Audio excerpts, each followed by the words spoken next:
श्री गणेशाय नमः।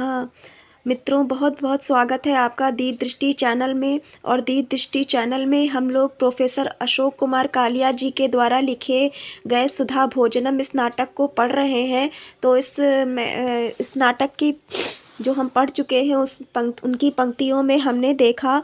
कि सूत्रधार और नटी के वार्तालाप से हमें पता चलता है कि आशा, श्रद्धा, श्री और हरि जो मानसिक प्रवृत्तियां हैं, जिनका मानवीकरण मानव रूप इस रूपक में किया गया है, वे युवतियां जो है नदी में विहरण कर रही हैं, जल क्रीड़ा कर रही हैं। तो उसी में आगे यहाँ पर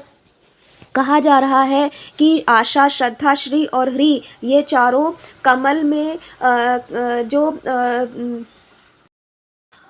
कह रहे हैं कि किम अपराध महोनु अधिकारिभिः सरसिजं यदुपेक्ष रतान अपि निज पदम कुरुते सखी कर्दमे त्रिभुवन श्रियम अत्र दिदृक्षया। कि अधिकारियों के द्वारा भी, अधिकारी होने पर भी अधिकारियों के द्वारा भी भला क्या अपराध किया गया जो अनुरक्तों की भी सरसिज और उपेक्षा करके, उनकी गणना ना करके, उनसे मुंह फेर करके त्रिभुवन श्री को, त्रैलोक्य की सुंदरता को यहाँ देखने की इच्छा से करदमे कीचड़ में अपना वासस्थान बतलाता करता है। अब इसके बाद श्री कह रही है कि यहाँ पर सरसिज तरुणी के वैभव को देखो। प्रणयिना रविणा प्रणयार्थिना वदनम उन्नमितम नहीं चुंबितम। कि प्रणयी माने जो प्रेमी है, प्रणयार्थी है माने प्रेम का इच्छुक है, याचक है, ऐसे रवि के द्वारा, सूर्य के द्वारा वदनम उन्नमितम, मुख तो उठाया गया, नहीं चुंबितम लेकिन चुंबन नहीं किया गया, स्पर्श नहीं किया गया। तम अपि पश्य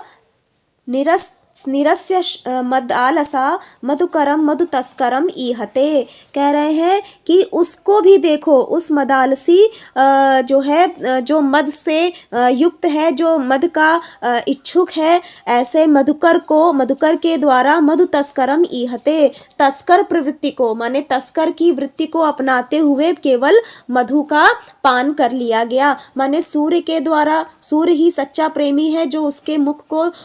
केवल उठाता है, और जो ये मधुकर है वो एक तस्कर की प्रवृत्ति अपनाते हुए उसके मकरंद का पान कर लेता है। अब आगे कह रहे हैं, श्रद्धा कह रही है कि सरसिजम तू अति मुग्धम इवेच्छया, कि मुझे कमल बहुत भोला भाला सा लगता है जो अपनी इच्छा से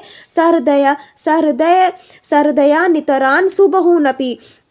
अभिगण्य मधुव्रत धारिणे हृदयम अर्पयति छल रूपिणे। कि ये जो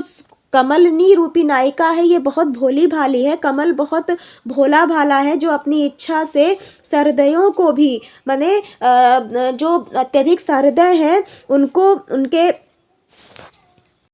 सहृदयों को भी अविगण्य माने उनकी भी गणना ना करके, मधुव्रत धारणे, मधु का ही पान करना जिनका व्रत है, ऐसे व्रत को धारण करने वाले छल रूपी माने छली भ्रमरों को, मधुकरों को अपना हृदय अर्पित कर देता। माने छल जिसका स्वभाव है, ऐसे मधुकर को अपना हृदय समर्पित कर देता है। भवती भी हम आशा कह रही है कि आप दोनों ने जो 29वें श्लोक में कि आप दोनों जिनने जो कहा वो अनुचित लग रहा है, और मुझे तो ऐसा लगता है, मुझे ये प्रतीत होता है कि शलभ वृत्तिवशः प्रणयानले मधुकरो मकरंद मदाशया सरसिजे लभते दृढ़बंधनम शुणुतहा सरसीरुह वैभवम। कह रहे हैं कि शलभ वृत्ति के वशीभूत होकर के, माने पतिंगे की वृत्ति को अपना करके, प्रणयानले प्रणय रूपी, प्रेम रूपी अग्नि में, मधुकरो मकरंद मदाशया, मकरंद के मद की आशा से मधुकर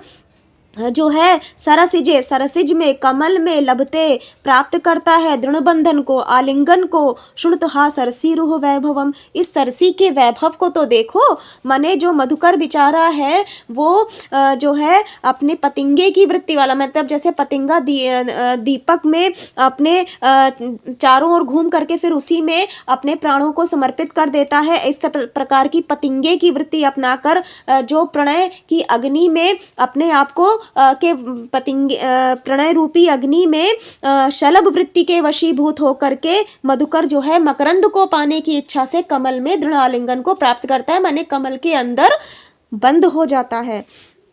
अब इन सब की वार्तालाप को सुनकर के री कहती है कि अविरतम निरतम भ्रमरम दिने समवलोक्य परांग मुखया तया नलिन नायकया रजनी मुखे कृत महो अति दृढ़म ब्रुजबंधनम। अब वो वास्तविक स्थिति को बतला रही है कि क्या होता है कि निरंतर जो भ्रमर दिन में संलग्न रहता है, समवलोक्य माने कमल की ओर, कमल के प्रति संलग्न रहता है, उसको देख करके दिन में जो परांग मुख रहती है, ऐसी नलिनी रूपी नायिका, ऐसी कमलनी रूपी नायिका रात्रि के मुख में माने रात्रि के समय कृत महो अति दृढ़ भुज बंधनम, अपनी भुजाओं के दृढ़ बंधन में उसे बंद कर लिया जाता है, माने शलभ माने मधुकर को दृढ़ आलिंगन में बद्ध कर लिया जाता है। श्लोक संख्या 23 के पश्चात नाटक में नारद महर्षि नारद का प्रवेश होता है और जिन आशा श्रद्धा श्री और ह्री चारों उन्हें प्रणाम करती हैं और महर्षि नारद चारों कन्याओं को आशीर्वाद देते हैं और फिर उसके बाद उनके हाथ में पारिजात का पुष्प होता है, उसको देख करके सभी की बड़ी इच्छा होती है उसे ग्रहण करने की। तो महर्षि नारद कहते हैं मैं देना तो चाहता हूँ लेकिन पुष्प एक है और आप 4 कन्याएं हैं तो मैं किसे दूँ, तो आप बता दीजिए जो श्रेष्ठ है उसे मैं दे दूँ।